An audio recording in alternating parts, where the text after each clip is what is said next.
22 अप्रैल को जम्मू कश्मीर के पहलगाम में हुए आतंकी हमले के बाद से तनाव बढ़ा हुआ है। भारत ने इस आतंकी हमले के बाद पाकिस्तान में स्थित आतंकी ठिकानों पर हमला किया था, जिसमें 9 ठिकानों को ध्वस्त कर दिया। इसके बाद पाकिस्तान ने भी पलटवार किया, लेकिन भारत के डिफेंस सिस्टम ने उसके मिसाइल और ड्रोन्स को हवा में ही मार गिराया था। इस बीच सीजफायर समझौता हो गया और दोनों देशों के बीच फिलहाल मामला शांत है। लेकिन इस दौरान डोनाल्ड ट्रंप ने इन दोनों देशों के बीच हुए सीजफायर समझौते की क्रेडिट खुद लेने की कोशिश की, लेकिन भारत ने इससे इनकार किया। हालांकि इस तनाव के दौरान अमेरिकी राष्ट्रपति ट्रंप ने दोनों देशों को मित्र राष्ट्र बताया था, जबकि भारत को उम्मीद थी कि ट्रंप भारत का साथ देंगे, लेकिन ऐसा नहीं हुआ था। जबकि चीन और तुर्की खुले तौर पर पाकिस्तान के साथ खड़े दिखे। लेकिन अब शायद ट्रंप को इस बात का पछतावा हो सकता है, क्योंकि पाकिस्तान के रक्षा मंत्री ख्वाजा आसिफ ने जो कहा है वो अमेरिका को चुभ सकता है। तो आइए जानते हैं इस रिपोर्ट में पाकिस्तानी रक्षा मंत्री ख्वाजा आसिफ ने क्या कुछ कहा है, इसके क्या है मायने, और साथ में ये भी कि ये कितना सच है। कितना बड़ा है अमेरिका का हथियारों का व्यापार।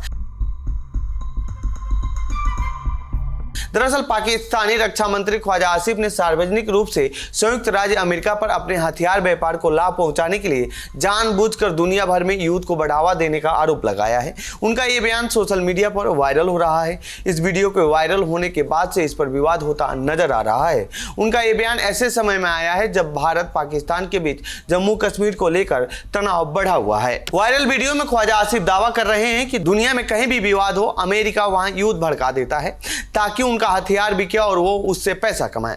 अमेरिका ऐसा 100 सालों से करता आ रहा है। उन्होंने तकरीबन 260 जंगें लड़ी हैं, जबकि चीन ने सिर्फ 3 जंगें लड़ी हैं और अमेरिका इससे पैसा कमाता है। बता दें कि अमेरिका दुनिया में सबसे ज्यादा हथियार बेचने वाले देशों में शामिल है। Stockholm International Peace Research Institute के मुताबिक अमेरिका ने हथियार बेचकर 2023 में करीब 316.75 अरब डॉलर की कमाई की थी। चीन जितना हथियारों का व्यापार करता है, ये उससे 3 गुना ज्यादा है। आसिफ ने ऐसा बयान क्यों दिया?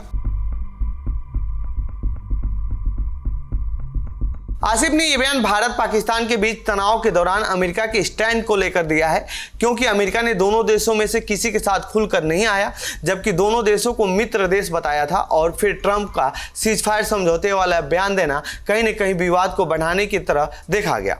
आसिफ का कहना था कि अमेरिका ने ऐसा बयान इसीलिए दिया क्योंकि वो चाहता है कि दोनों देशों के बीच युद्ध वाली स्थिति बने और उनके हथियार बिक सके। उदाहरण के तौर पर उन्होंने सीरिया, मिस्र, अफगानिस्तान और लीबिया का हवाला दिया, जिन देशों को उन्होंने कभी समृद्ध बताया, लेकिन अब लंबे समय तक चलने वाले युद्ध के कारण तबाह और दिवालिया हो गए हैं। उनका आरोप है कि ये सब अमेरिका की वजह से हुआ। ख्वाजा आसिफ के बयान पर क्यों हो रहा है विवाद? ख्वाजा आसिफ की इस टिप्पणी ने दुनिया भर में तीखी बहस और आलोचना को जन्म दे दिया है, जिसमें कई लोगों ने पाकिस्तान के अमेरिका के साथ सैन्य सहयोग के इतिहास की ओर इशारा किया है, जिसमें अमेरिकी सैन्य सहायता पर उसकी निर्भरता और F-16 लड़ाकू जेट जैसे अमेरिकी रक्षा उपकरणों की खरीद भी शामिल है। सोशल मीडिया पर लोगों ने पाकिस्तानी रक्षा मंत्री के इस बयान को पाखंड बताया है। उन्होंने कहा कि पाकिस्तान ने अक्सर जरूरत पड़ने पर अमेरिकी सहायता मांगी है, लेकिन बाद में क्षेत्रीय अस्थिरता के लिए अमेरिका को दोषी ठहराया है। कुछ उपयोगकर्ताओं ने पाकिस्तान के बदलते गठबंधनों, खासकर चीन पर उसकी बढ़ती सैन्य निर्भरता, साथ ही क्षेत्र में संघर्ष और अस्थिरता को बढ़ावा देने में उसकी अपनी भूमिका का भी संदर्भ दिया है। इस विवाद को और बढ़ाते हुए आसिफ ने पहले इंटरव्यू में स्वीकार भी किया है। पाकिस्तान हुआ एक्सपोज। पाकिस्तान ने पिछले 3 दशकों के दौरान आतंकवादी समूहों का समर्थन और पोषण किया है।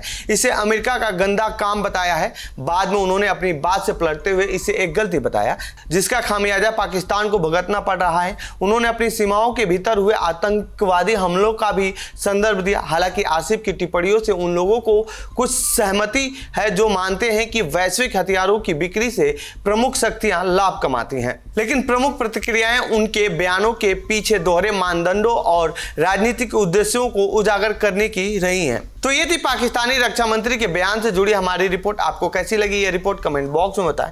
साथ ही इस पूरे मामले पर आप क्या कहना चाहते हैं कमेंट बॉक्स में लिखें। बाकी देश दुनिया की खबरों के लिए बने रहिए जनसत्ता के साथ। धन्यवाद।